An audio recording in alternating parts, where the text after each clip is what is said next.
going on, everybody? We're here at our project on Valley Lane in Sleepy Hollow. Wanted to give you a quick update. We just passed all of our rough-ins inspections and hanging drywall now.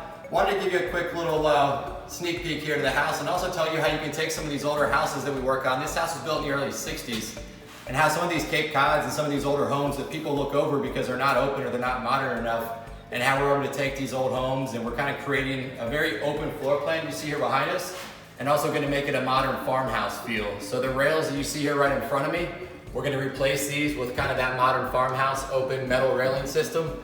And right here where I'm standing is actually a hallway, and the kitchen was behind me, completely closed off. Small hallway that kind of divided the house. This wall here was completely closed as well. And if you see this big beam, this is now about a 15-foot opening that was completely closed off before as well. So this is going to be a really cool open concept, kind of modern farmhouse feel. Big L-shaped kitchen, huge island, breakfast bar looking into dining and living. If you have any questions, give us a call. Looking forward to showing you the finished product.